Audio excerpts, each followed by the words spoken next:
Are you a business owner stuck in fear, doubt, and worry about what the marketplace will look like in the future? Then this show is for you.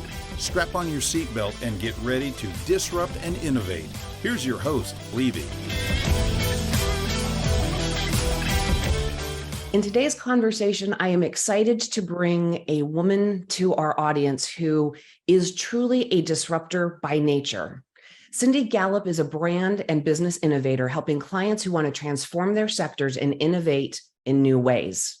She's also a diversity consultant, speaker, and the founder and CEO of Make Love Not Porn, the world's first and only user-generated, human-curated social sex video sharing platform. She holds an MA in English Language and Literature from Oxford University and has experience as a founder and CEO for several companies, as well as sitting on a board of advisors to many others. She describes her consulting approach as blowing shit up and is committed to promoting consent, communication, good sexual values, and good behavior. For my audience, you know that I approach everything with a mindset of experimentation and a willingness to break everything. So I think you might understand why I've invited Cindy to join the conversation today. Welcome, Cindy. Thank you. Thank you so much. I'm thrilled to be here. Awesome. So I did the formal flyover so that everybody kind of understands a little bit about who you are, but that's not the fun story. It's so much better if you would share with us your journey and how you made it to where you are today. Sure. So, I am half English, half Chinese. My father was English. My mother is Malaysian Chinese. I was born in the UK, but when I was 6, we moved to Brunei in Borneo. And so I grew up in Brunei, came back to the UK for school, university, and the early stages of my career. So my background is 38 years working in brand building, marketing, and advertising. 16 of those for the same agency, Bartle Bogle Hegarty, BBH. So I began working for them in London back in '89, moved to Singapore in '96 to help start up and run their Asia Pacific office. And the reason I'm based in New York today is because I moved here 25 years ago to start up the American office for BBH, which began as me in a room with a phone, starting an ad agency in the world's toughest advertising marketplace, Madison Avenue. So that was a lively old ride. But, I think the important thing to say, Lisa, is that everything in my life and career has always happened by accident. I've never consciously, intentionally planned anything. I'm a very big fan of serendipity. My ex-boss at BBH, John Hegarty, the creative director, he has this great mantra. John says, do interesting things and interesting things will happen to you. And I'm equally a great believer in that as well. And that pretty much sums up, my career path. Shouldn't we all strive to do interesting things, right? That would keep us all so much more engaged in life. And when we realize that we're doing things that aren't interesting, how much they drag us down. So it's a simple piece of wisdom and a great piece to live by. With your approach and your background and what you're doing today, where do disruption and innovation play? How do they influence what you're doing and why you're doing the things that you're doing? So to be perfectly frank, Lisa, I don't think about it consciously as disruption and innovation because what I'm doing is, one of my philosophies is that everything in life and business starts with you and your values. And so I encourage everybody, if you've never done this exercise, take a long, hard look inside yourself and identify what you stand for, what you believe in, what you value, what you're all about. And the reason I say that's the starting point for everything is because, first of all, that makes life so much simpler. Life still throws at you all the shit it always will, but you know exactly how to respond to that in any given scenario in a way that is true to you. And that honestly is the secret of happiness. Living your life and working your work according to your values, so you know that what you're doing is always true to what you believe in. So from my perspective, all I'm ever doing is living and working my values. But that results in what the rest of the world looks at as disruption and innovation. And a very important part of that that I want to share with our audience is that is especially the case because obviously I am doing everything I'm doing through the female lens. And as I've said for literally decades, women challenge the status quo because we are never it. And so I can promise you, we have not even begun to see the disruption and innovation that results when women reinvent everything through the female lens. And so I don't consciously go, oh, I'm disrupting, oh, I'm innovating. I just go, I want the world to be like this. And so I'm going to do something to help the world become like that. And that is innovative in itself because in a male-dominated patriarchal world, that is not the way things have ever been approached before. I absolutely love that, right? And starting with our core values and who we are and what matters to us, I am assuming that somewhere in your core values, there is an alignment and a desire to be curious and to question what's happening around you and not just accept what is because it is. And that makes, from the way I use words, right, you are a naturally disruptive personality. And I love that because you do it without the hoopla that men have when they become and be disruptive. And for our listeners, I'm doing air quotes, right? But for a person who is naturally disruptive, right, you will downplay the impact that has around you. But for so many people who are afraid, right, tend to resist change naturally as human beings. Those few who look at the world through the lens that you do, which happens to also be the female lens, you are shaking things up just because of the questions that you ask and the way that you approach it and the vision with which you're capable of imagining the future. So I appreciate a conversation with you because not everybody thinks and sees things through that lens. And it's really, scientifically, it's like less than 5% of our population see and think the way that you do. With that, you have a passion project. There are lots of, you have led several companies, you founded and sat in the role as CEO, but currently Make Love Not Porn is the big one. Will you tell us a little bit about this project? Sure. So, this, my business absolutely exemplifies a couple of things I've just spoken to, which is A, it was a complete and total accident. Okay, I never intentionally set out to do anything I very bizarrely find myself doing now. But secondly, it absolutely represents my core values. So Make Love Not Porn came about because I date younger men. They tend to be in their 20s. And at least I will just contextualize that for our audience. I should explain that I am somebody who has never, ever wanted to be married. I have never wanted children. Very glad I always knew that, as opposed to finding out the hard way by having them. I adore being single. I'm not a relationship person. I cannot wait to die alone. And I date younger men casually and recreationally for sex. And I'm deliberately very public about all of that because we don't have enough role models in our society, for women and for men, by the way, that demonstrate you can live your life very differently to the way that you're expected to and still be amazingly happy. And I'm one of the happiest people I know. So there I was dating younger men 15, 16 years ago, when I began realizing that I was experiencing very personally and directly what happens when two things converge.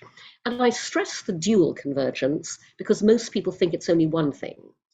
I realized I was experiencing what happens when today's total freedom of access to hardcore porn online meets our society's equally total reluctance to talk openly and honestly about sex.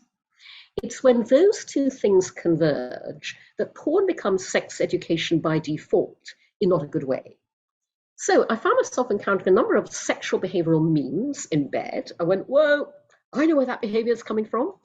I thought, gosh, if I'm experiencing this, other people must be as well. I didn't know that because 15 years ago, nobody was talking about this. Nobody was writing about it. This was me in isolation as a naturally action-oriented person going, I'm going to do something about this.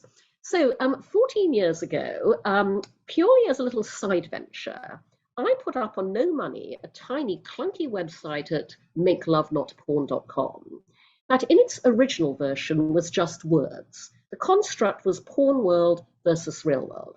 Here's what happens in the porn world. Here's what really happens in the real world. I launched at the TED conference in 2009. I became the only TED speaker to utter the words "come on my face" on the TED stage 6 times in succession.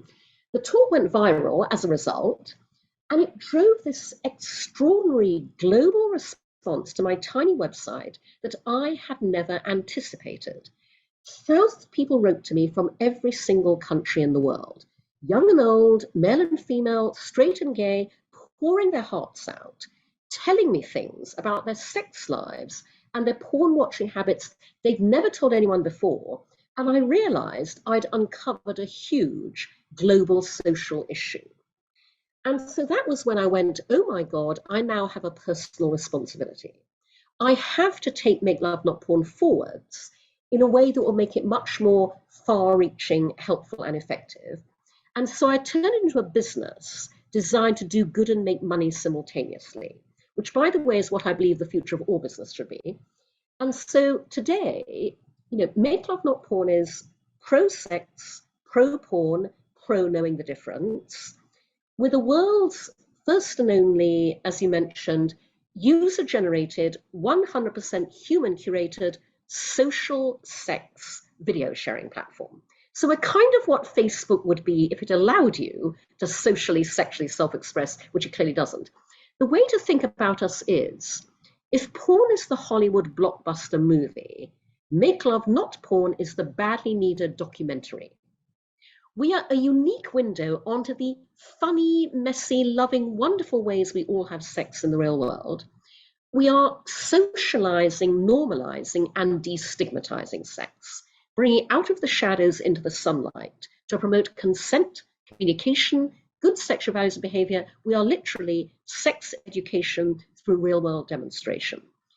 And Lisa, given what you were saying earlier, I want to call out one particular aspect of how I designed Make Love Not Porn, because this is absolutely being disruptive and innovative through the female lens.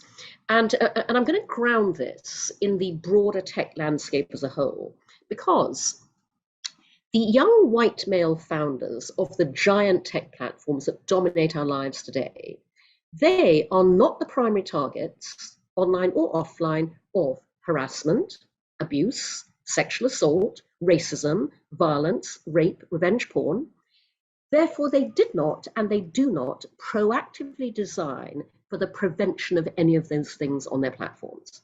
And we see the results of that around us every single day.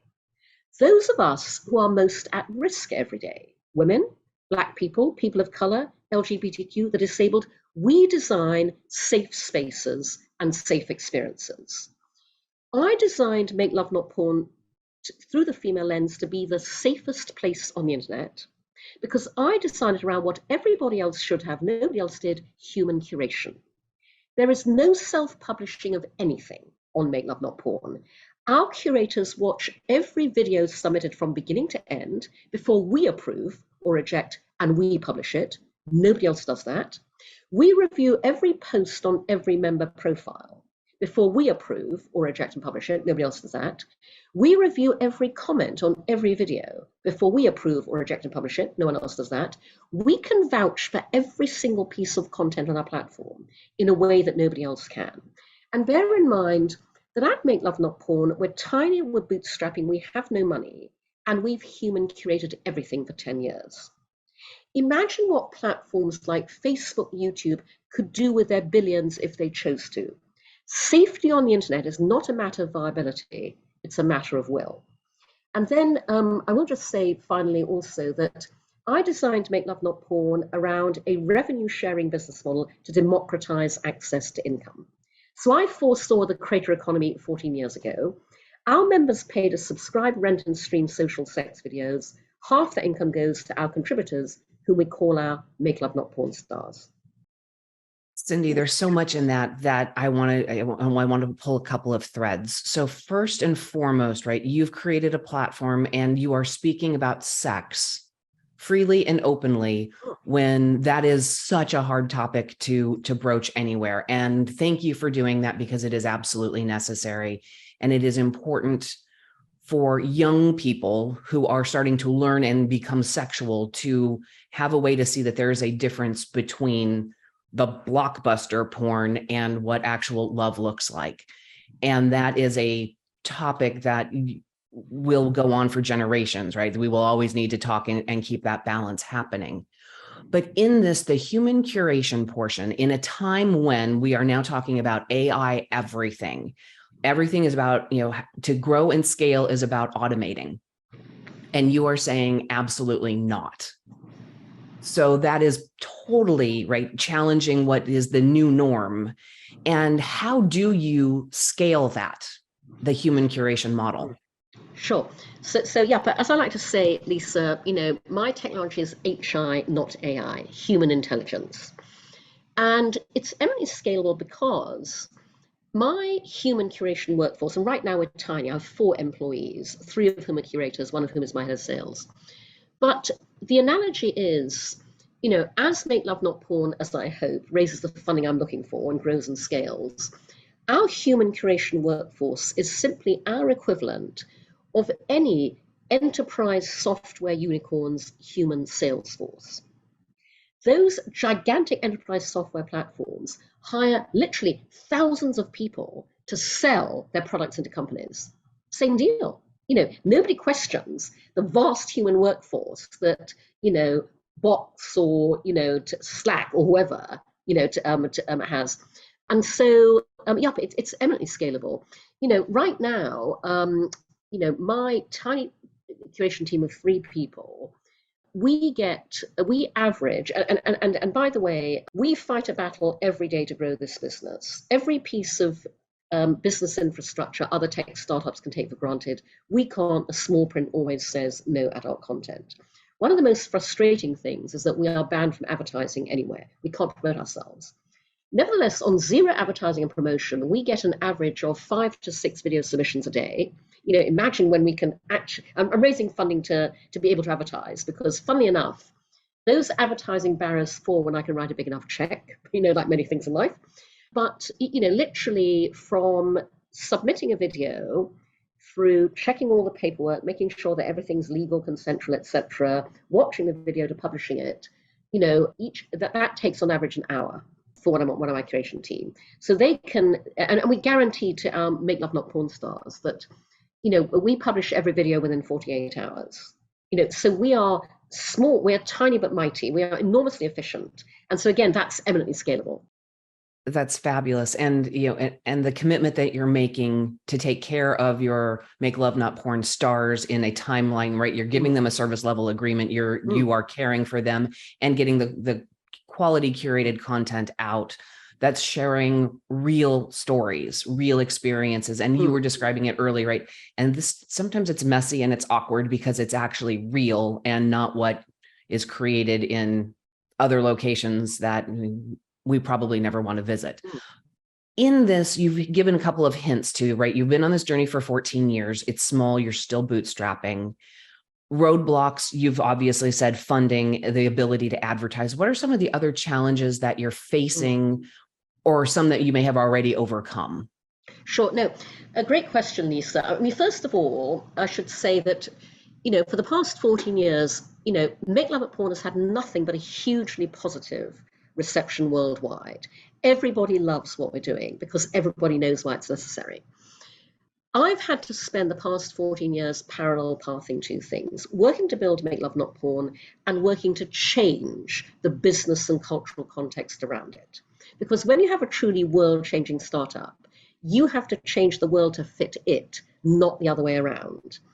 And so the good news is that 14 years on, those barriers are absolutely falling. So, I have 2 major business growth inhibitors. One is the inability to advertise. I'm a great believer in building solutions to my own problems.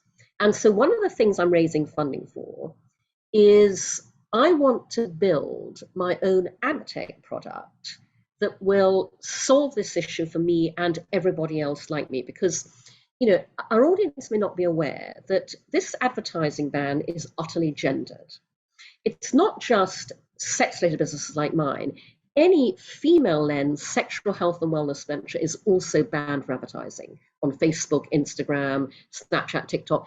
Menstruation ventures can't advertise, menopause can't, fertility can't, et cetera, et cetera. In the meantime, male sexual health and wellness, not a problem. Erectile dysfunction solutions, welcome everywhere. And I can tell you that there are a ton of female founders like me protesting all of this on an ongoing basis. But I want to build an ad tech product because for years I've exhorted the women of my industry advertising to build ad tech ventures. And that's because ad tech as a field is as white bro dominated as advertising and tech. We as women are the primary targets of all advertising because we are the primary purchasers and influence the purchase of everything, but we are constantly targeted and sold to through the white male lens. And to add insult to injury, the white bros are the ones making all the money out of it. So I've been saying for years, women of the advertising industry, start your own female lens ad tech ventures. And so I had the idea several years ago, why don't I live my own philosophy and do this myself? So one of the things I'm raising funding for is to build an ad tech product that will operate on the complete opposite model to existing ad tech. Because existing ad tech is all about, reach, eyeballs, clickbait, and a ton of fraud. I want to build ad tech that serves ads that people actively want to watch. So much so, it'll be destination viewing in itself. And so I'm calling it Here for the Ads. I've bought the URL herefortheads.com to ultimately use as a marketing site. And there are 3 reasons why people will want to watch the ads that this ad tech serves. The first is that when this is funded and built, I'm going to open it up to everybody like me who is currently banned for advertising. And as I said, that's a very broad swathe of business. And it's also not just small businesses. My friends at Procter & Gamble, Unilever, Essity, Reckitt, they can't advertise sanitary protection, condoms, lube the way they want to. So we're talking a huge revenue generator. So reason number 1 people will want to watch these ads is because these are ads for products designed to help us all in these most intimate areas of our lives that we're all desperate for help with, but people can't see them anywhere else because they're banned.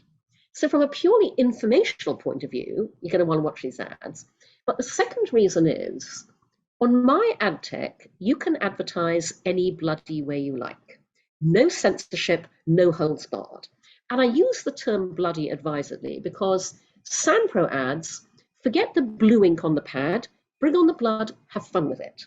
We're talking every brand and ad agency's dream creative brief. Be funny, engaging, entertaining in all of these areas, which is why my ad tech will have a share button, because people are going to want to forward these ads to everybody they know. This will be the only ad tech where going viral is a built-in feature, not a happens by chance. And the third reason people will want to watch these ads is because at the heart of everything we do lies human curation. This is ad tech you apply to be allowed to advertise on. Our curators will decide whether A, we endorse your brand or product, you've got to be legitimate, and B, whether your advertising is of sufficient quality of entertainment engagement to be served on a channel that is all about ads that people actively want to watch. But the point of this, Lisa, is that I want to prove concept. Because the people currently banning us all from advertising don't know what it'd be like if they allowed us to. They just think we're really bad. In their heads, they have this abstract, Sodom and Gomorrah will ensue. When I can show you an ad channel and you can see for yourself the brands and products are legitimate, the ads are fantastic, people love them, they're going viral at the rate of knots, and we're making a ton of money, that is when not only can I turn this into an ad exchange that plugs in everywhere else, but I break down the barriers to advertising for all of us across the internet. So that's one example of how I'm solving my own problem. That is such a huge monster to take on, and turning it into, and correct me if I'm oversimplifying, right? You're going to create advotainment, right? Right. Absolutely. And, yeah. Right. You're going after advotainment. Actually, then you're going to be creating quality in the advertising so that it is entertaining. But with the human curation, you're also controlling the quality. Exactly. Exactly. And that will revolutionize advertising on the internet. And I cannot wait to see the evolution of this myself. I am so impressed with the fact that you were just willing to, it is a roadblock. It's something we have to overcome. And rather than trying to circumvent it, you're going head on in to blow up the marketing, the advertising space that is the status quo. Yep. I mean, because here's the interesting thing about serendipity, Lisa. What better way to use 38 years of experience in the advertising industry? And by the way, that experience has been enormously useful with my current business because, as I like to say, I've spent 38 years working in the business of getting people to do things they originally had no intention of doing, which is what advertising is. And now you're flipping that because you're going to promote things that people need, right? These are products that are hard to understand and hard to find because there's no place to really get good information. Precisely.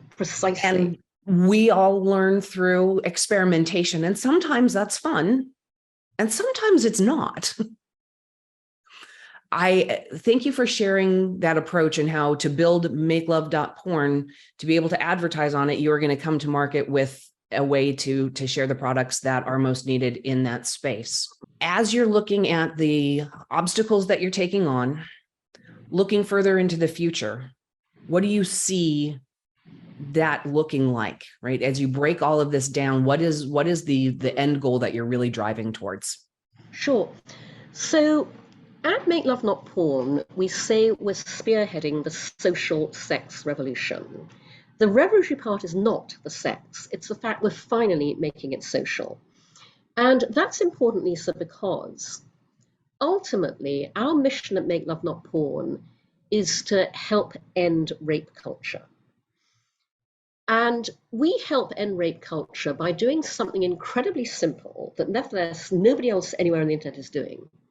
We help end rape culture by showing you how wonderful great consensual communicative sex is in the real world.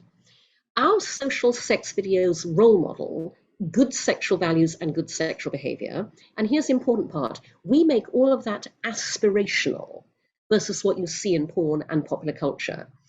And we have 10 years of proof of concept. Because, I'll tell you something that we found really interesting. So I designed Make Love Not Porn to be fully diverse and inclusive, and we are. Our members and our Make Love Not Porn stars are all ages from 18 to 80.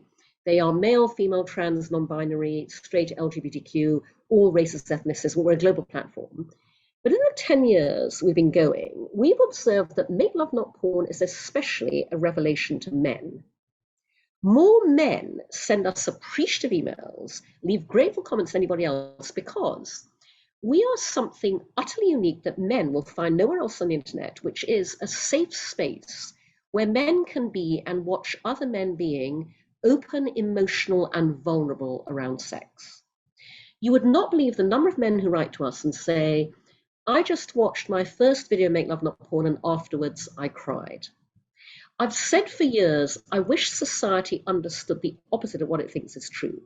Women enjoy sex just as much as men, and men are just as romantic as women. Yet neither gender is allowed to openly celebrate either fact, and we'd all be so much better off if they were. I picked up a wonderful Twitter exchange between two men last year. The first man had tweeted, this is obviously a joke, he tweeted, hey guys, I've got this really weird fetish. I've got this kink.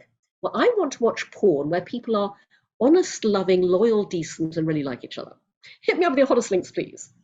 Another man replied to him, and he said, there's this website called Make Love Not Porn, where you can watch real couples making love. He said, I watched a video where the woman said to her man, I love you, while they're making love. He said, sincerely, I cried when I heard that. We are one of the solutions to toxic masculinity. That's an empowering and impactful story. One of the things, as we've been talking through this, right, you lead through the lens of a woman. You are a woman. You also love men. And that is one of the things that, I'm saying it because I am certain that there are people out there who claim that you don't, that there are haters out there who are saying that this is, a woman-driven movement. And the opposite is true. It's a person-driven movement. Yeah, but I mean, actually, it's funny. No one's ever said that. Really? Yeah, but I think, Lisa, because I'm doing something utterly unique. That Mhm. there is nothing else like Make Love Not Porn out there, and B, because of that, everybody responds to it positively. I have to tell you, some years back, a friend of mine, a woman, wrote to me and said, Cindy, I'm compiling a book which is all about, the hate mail that women get, who are visible on the internet. And I want to share the stories and how you can overcome these. And she said, so if you're up for it, I'd love you to send me examples of the hate mail you get. And I wrote back and said, I'm really sorry, I don't get any. And I mean, I feel very lucky in that respect. But honestly, what I'm doing just gets to the heart of what everybody really wants there to be in this world, which is, as I said, normalize and destigmatize sex. I've spent 14 years seeing firsthand every day the enormous human misery and unhappiness occasioned by the shame, guilt, and embarrassment that we imbue sex with. And so it's very hard to argue with what I'm doing with Make Love Not Porn. And I honestly have had nobody look at it and go, you hate men. So no. I love that I just asked a bad question, because it drives home the point. You have created a legitimately diverse community that is supportive and Yeah. that is collaborative, and that there are no haters and none of that happening is a testament to you've hit something very, very real. And do you know, Lisa, it goes back to the point I made at the start of our conversation, because human curation for us starts far further back than the platform itself. And this, again, is what the young white male founded platforms never take into account. We are crystal clear in all of our communications, not just in our FAQs, but on our social channels, in media interviews, media coverage. We are crystal clear what Make Love Not Porn stands for: good sexual values. We are crystal clear what kind of content we want on our platform, what we exist to celebrate and showcase. And here's the deal. When you are crystal clear about what kind of content you want, that is the only kind of content you get. We've built a community around shared sexual values, and even I, who had that concept, am blown away by how strong that community is.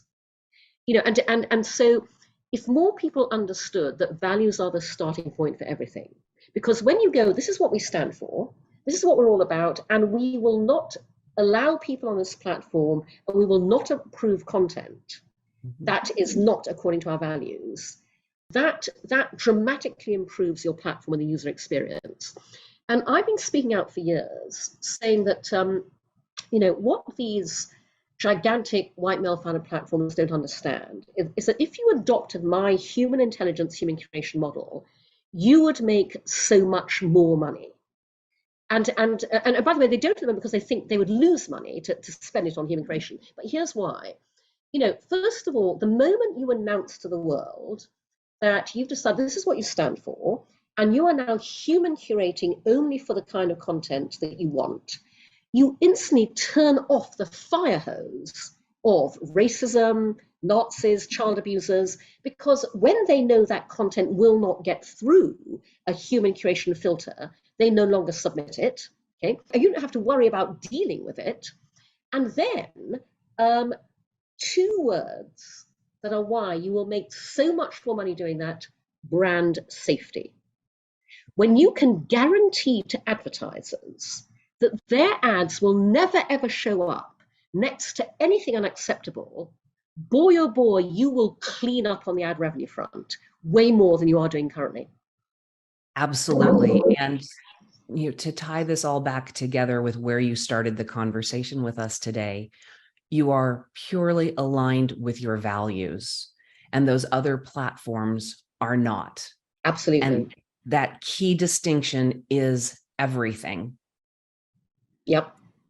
Cindy, this has been a fabulous conversation. If people want to learn more, where do they find you? What are the URLs that are important? Sure. So obviously, please do join us at makelovenotporn.tv. Sign up, subscribe to support us. Subscriptions start at $10 a month. Consider becoming a Make Love Not Porn star. And you can find me and Make Love Not Porn at Cindy Gallop, at Make Love Not Porn on Twitter and Instagram. You can follow me on LinkedIn and on Facebook. And I will just give a shout out to the fact that I recently launched a Substack called Dear Cindy. And the reason for that is because, as you can probably imagine, over the past 14 years, I've had a ton of people write to me asking for sex advice. Especially in the early years when there were very few places to go. And no matter how busy I am, when I get, as I did some years back, an email from a teenage boy who wrote to me and said, I and my girlfriend are having sex. Please tell me how to make love, not porn, because I really want to know, and I know my parents aren't going to tell me. When I get an email like that, Lisa, I write back at length. I take the time. I wrote back to him. He wrote back and said, thank you so much. My girlfriend said to me, where did you learn that? So basically, earlier on this year, I started Dear Cindy on Substack. You can write to me and ask me anything. And by the way, it's not just sex advice. People, ask me things about all sorts of stuff on social media. And so it's a great place to both, answer those questions. Each week I answer a different question. And also, please do take out a paid subscription because, again, everything goes to support Make Love Not Porn in the face of the challenges that we have, raising funding and continuing to build and grow. Absolutely. Fabulous conversation, Cindy. Thank you for your time. I wish you nothing but the greatest success in all of the fundraising that you're doing to support the revolution that is critically needed for people in the world today. For my audience, don't get left behind. Join me next time. That's it for today's episode of Disrupt and Innovate. Head over to iTunes and subscribe to the show. Every single week, one lucky listener that posts a review on iTunes will win the grand prize drawing, a $15,000 private VIP day with Lisa Levy. And be sure to head over to disruptandinnovate.com and get your free copy of Lisa's gift. And join us on our next episode.